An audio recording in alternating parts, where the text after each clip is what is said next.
Salut YouTube! Aujourd'hui on se retrouve pour une vidéo un peu plus posée. Je vais essayer de parler plus doucement, plus lentement surtout. En voyant le titre, vous vous êtes dit que c'était un titre peut-être putaclic, mais dans mon cas, ma mère a vraiment sauvé la vie de mon cousin. Ça fait déjà beaucoup d'années, mais c'est une histoire qui m'a énormément marquée, qui est encore vivement gravée dans mon esprit. Et je me suis dit que c'était une occasion de vous raconter une story time, puisque c'est le genre de vidéo que moi j'aime bien écouter le soir. Quand j'ai un peu de mal à m'endormir, je mets des story time tout bas, pas très loin de moi, je ferme les yeux et je me concentre sur ce que la personne est en train de raconter. Alors ça peut être de tout et n'importe quoi, ça peut être des histoires comme celle que je vais vous raconter, ça peut être des histoires de, je sais pas, vraiment de tout et n'importe quoi. Donc si vous aimez bien entendre des histoires, et bah voilà, celle-ci est pour vous, comme ça vous pourrez la mettre en fond en faisant autre chose. Donc comme l'action en elle-même est très courte, je vais vous poser un peu les bases, vous raconter un peu comment se passait Noël pour moi à cette époque-là et le déroulé de la soirée jusqu'à ce que ce moment arrive. Il faut savoir que je suis née au Portugal, à Braga plus précisément, Braga, le 20 février 1995, donc aujourd'hui j'ai 25 ans. Mon père est français et ma famille paternelle française, ma mère portugaise, famille maternelle portugaise. Mes parents se sont rencontrés et mariés au Portugal, ils m'ont eu là-bas, ils se sont séparés puis divorcés quand j'étais très petite, ce qui fait que Noël se passait toujours en deux étapes, si je puis dire, pour moi. J'ouvrais les cadeaux le 24 au soir chez ma famille maternelle et quand je rentrais chez mon père, j'allais directement me coucher et les cadeaux, je les ouvrais le 25 matin au réveil avec lui. Donc ça, c'est comment se passait Noël pour moi,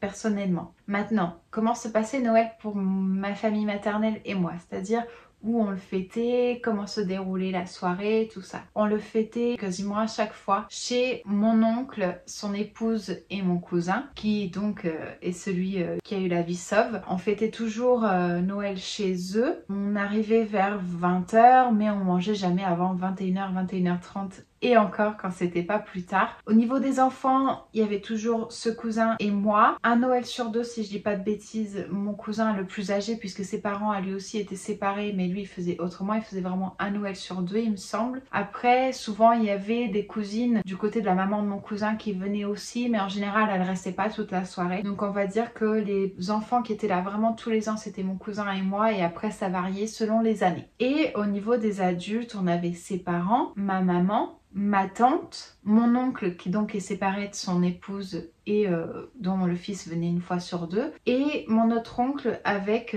sa compagne. En plus de ça, on avait nos grands-parents du coup, enfin ma grand-mère et mon grand-père maternel, et la grand-mère maternelle de mon cousin. Ça fait beaucoup de micmac, donc j'essaie d'y aller doucement pour que vous compreniez.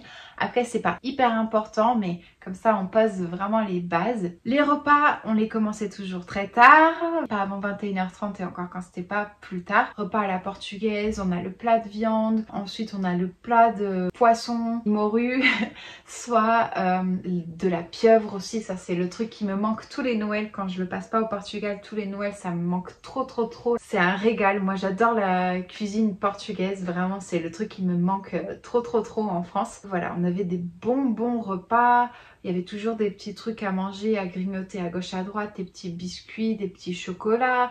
Voilà, vous connaissez les repas de Noël quoi. On était tous autour de la table, c'est vraiment une très grande table. Et ce qui se passe, c'est que non seulement on mangeait tard, mais en plus le repas s'étendait pendant tellement longtemps. Enfin franchement, les enfants qui ont des familles qui font des repas qui durent 3 heures, vous le savez la torture que c'est pour un enfant de rester autant de temps à table. Vraiment c'est voilà, c'est hyper compliqué puisque de toute façon nous on n'ouvrait pas les cadeaux avant minuit. En plus on nous envoyait dans la chambre et on faisait genre le Père Noël était passé et ensuite nous on revenait dans le salon et on pouvait ouvrir nos cadeaux. Donc vraiment c'était une éternité. C'était vraiment trop long, donc souvent on sortait de table avec mon cousin et les autres enfants qui étaient là quand ils étaient là et on allait faire des spectacles de théâtre. On avait beaucoup cette habitude là, on allait dans sa chambre, on prenait des pulls, des casquettes, des sacs à dos, enfin tout et n'importe quoi, tout ce qu'on pouvait trouver. Et on revenait dans le salon et on faisait des sketchs. C'était notre passe-temps le soir du réveillon. À savoir que moi, je pense que j'étais une petite fille plus calme que mon cousin. Par contre, mon cousin faisait tout le temps le fou. Une chose très importante que j'ai oublié de préciser, ça devait être le Noël de mes 4 ans. Donc mon cousin avait 5 ans. Il faisait tout le temps macacadas, comme on dit en portugais, des singeries. Donc voilà, on avait l'habitude, il faisait tout le temps le foufou. Et du coup, pour en venir à ce qui s'est passé ce soir-là, on était à table, donc on était en plein repas. Mais en fait, je sais plus pourquoi, il y avait des gourmandises sur la table. Bref, il y avait plein de choses sur la table, autres que le plat en lui-même. Alors que c'était encore en plein repas, je sais plus. C'était ça par contre... Vous m'en voudrez pas, hein, comme j'avais 4 ans du coup, pour mon souvenir est très présent de ce qui s'est passé, mais les détails comme ça, je m'en souviens plus. Mais je sais que à table, il était à ma gauche, et je sais que pas juste en face de moi, un peu plus sur la gauche, donc un peu plus en face de lui, il y avait ma maman et il y avait ma tante. Et donc tout se passe bien, on mange, on joue, on rigole, on discute entre nous. Les adultes, ils sont en plein débat. À chaque fois, c'est les débats politiques, de foot. Faut pas se lancer là-dedans dans ma famille parce que sinon, ça se finit jamais. Et tout à coup, j'entends quelqu'un qui dit à mon cousin « Arrête de faire tes singeries. » Donc, para de fazer as tuas macacadas, tes singeries. Et moi, je le regarde et je vois qu'il fait ça. Enfin, vraiment, il bougeait, il gesticulait dans tous les sens. Enfin, je me dis « Mais allez, arrête. » Enfin, en mode « Tu gênes, tu bouges trop. Enfin, tu gênes. » Et quelques secondes après, je vois ma mère, enfin franchement, elle a poussé sa chaise, elle a fait le tour de la table, elle l'a attrapé et elle a crié, il est en train de s'étouffer. Et en fait, il était en train de devenir violet. Qu'est-ce qui s'était passé? Il s'était étouffé avec un bonbon. Un truc tout bête, c'est pour ça que les enfants, il faut faire hyper attention. Déjà, nous adultes, ça peut arriver d'un moment à l'autre, vraiment bêtement, mais alors les enfants, il faut faire hyper attention. En fait, il avait un bonbon rond, comme ça, peut-être de cette taille-là à peu près, et il a avalé de travers, il est passé du mauvais côté, et il était en train de s'étouffer. Sauf comme on avait tellement l'habitude qu'il fasse des gestes dans tous les sens, bah là, ça semblait plus que d'habitude, mais c'était un peu en mode, bon, il est excité par Noël et tout, donc arrête tes bêtises, quoi. Enfin, voilà. Et elle l'a attrapé, et elle a fait une chose que je trouve très importante de connaître, mais j'ai pas eu de formation professionnelle, et c'est quelque chose que je veux absolument faire en cette année 2021. Ça fait des années que je le dis, je le fais jamais, et cette année je vais le faire. C'est les gestes de premier secours, apprendre les gestes de premier secours. On peut sauver des vies. La preuve, ma mère lui a sauvé la vie, parce que jusqu'à aujourd'hui on reste tous persuadés que si elle ne l'avait pas sauvé, on sait pas ce qu'il en serait devenu, parce qu'il était déjà violet et ne respirait plus du tout. Donc comme je vous l'ai dit, elle l'a attrapé, elle a commencé à lui faire les gestes. Je vais vous l'expliquer vite fait avec mes mots, mais vraiment au moins regardez des vidéos vraiment bien faites, parce que ça peut être dangereux aussi, surtout chez les petits enfants. Chez les bébés, ça peut être très dangereux si c'est mal fait, ça peut fêler des côtes. Mais vous devez attraper la personne comme ça, et après il faut faire une pression de bas en haut pour qu'il y ait de l'air en fait qui sorte et qui expulse l'objet ou la nourriture, ou enfin voilà, quoi que ce soit qui soit coincé. Et je la vois juste faire les gestes, et là on voit mais le bonbon, mais c'était un truc de fou. On l'a vu voler. En fait, le bonbon qui était coincé a volé. Et mon oncle avait un grand luminaire sur pied comme ça, mais vraiment grand, donc du sol jusque très haut. Et le luminaire sur le haut était... en gros, c'est comme si c'était la moitié de ça. Donc vous avez l'assiette, si on veut, comme ça. Et au-dessus, c'était juste l'ampoule. Et quand ma mère lui a fait les gestes de premier secours, le bonbon, il a atterri dans l'assiette.